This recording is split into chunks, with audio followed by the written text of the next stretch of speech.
Assalamu alaikum everyone, welcome to my channel. Hope you all are doing well. In today's video, we are going to be discussing Max Weber's theories and a little bit of his biographical sketch as well. Before I start this video, I would like to request you all to please subscribe to my channel and press the bell icon so that you can get the updates of the future videos as well.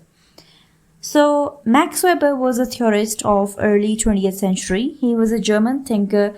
During his time, Pareto was a thinker in Italy and Thomas was a great philosopher in America. They were the three thinkers of the time. In Germany, the thoughts of Karl Marx were getting popularity about socialism. His thoughts were being appreciated by the laboring class of the industrial areas of Europe. That is why he was holding great position in Great Britain. Kant was another philosopher who was growing popular in Germany. Besides the theories of these two philosophers, Max Weber put his own ideas in the form of theories being important today. He joined the material and spiritual ideas together. He became popular not only in Germany but in the whole of Western Europe. Some of his important theories which are part of sociological knowledge are going to be discussed now.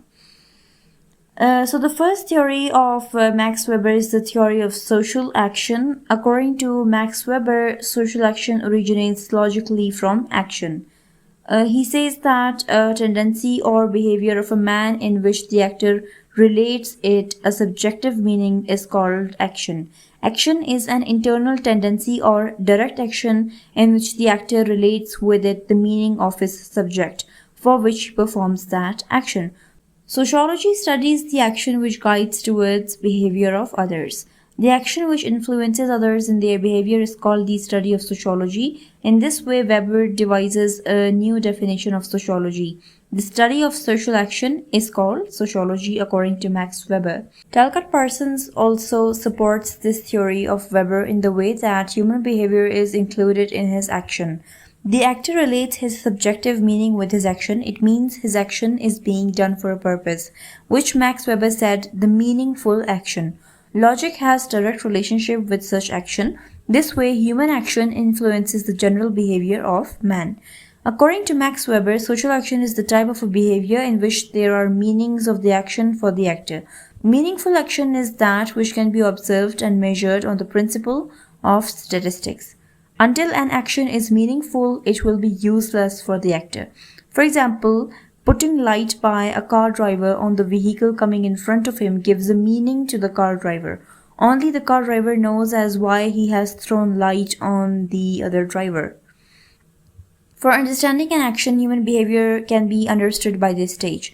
Generally, human behavior cannot be measured on the principles of mathematics and statistics. We can understand the meaning of an action but cannot measure it mathematically. Another method used for understanding the meaning of an action is to understand the motives of an action.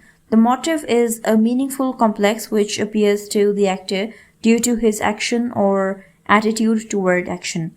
It is clear from that a rational social action comes into existence with the external behavior and its motives are clearly understood with meaning. Now let's discuss the theory of types of action by Max Weber. Max Weber has given 4 types of social action. The first one is purposeful logical action. In this action, the actor is free to select his sources purely on his capability. This action has a few qualities. It has direct relationship with a social situation. It has several sources and purposes. There is total freedom to the actor in adopting such sources for the action for which he is capable to do so. This action directs us that a purposeful and logical action depends upon the ability of the actor and he should be free to select any of the sources available to him. The second type of social action given by Max Weber is value-oriented action. After selection of the sources according to the ability of the actor, the purposes are fixed in the first stage. Such an action will be rational, which has been selected according to the values of the people. Before performing action, the purposes of the action have been fixed. The sources have also been selected according to the ability of the actor. Most effective sources are used for the value. Such an action is value-oriented. The third type of social action by Max Weber is effective action. Such an action is effective when the emotions have been included in the fixation of purposes and its sources. In this case, the relations of love and hatred can be counted. Such an action is emotional in nature and affects the actor directly. It is mostly illogical and irrational. It is free from any calculation and measurement because emotional elements of the actor directly affect him, his purposes, and his sources. Such an action influences his behavior in other parts of life. In such culture where the values, customs, conventions, emotions, and traditional elements dominate, such action is more effective. It is free from scientific observation and experimentation, and it is an important part of cultural values of the society. The fourth type of social action described by Max Weber is traditional action. It is the action in which the sources and the purposes of the action are fixed according to the customs and ceremonies of society. Such an action is called traditional due to its nature having direct relationship with customs and ceremonies celebrated at various occasions of marriage, death, birth, etc.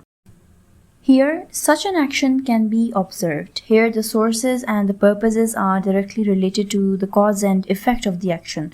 The sources and the purposes here are joined together for the fulfillment of the sources. Until the actor adopts this source, he will not be able to perform the action for the fulfillment of his purposes. This traditional action is found in most of the human behavior in our social life. Such actions have major part in society. Mostly, the people are directly influenced by traditional action. There is training and teaching of this type of action in various institutions like religion and family. Their children are socialized by the parents on the pattern of traditional action. The members of a family are recognized by their traditional action. The most important action considered for study of human behavior is the traditional action. It has emotions, spirits, feelings, and values directed by the actor. The norms of the society also develop during the performance of traditional action. Hence, Max Weber defines sociology as the study of social action. So in this video, we have discussed the theory of the types of action by Max Weber. If you like this video, please do give it a thumbs up, subscribe to my channel. Thank you so much for watching.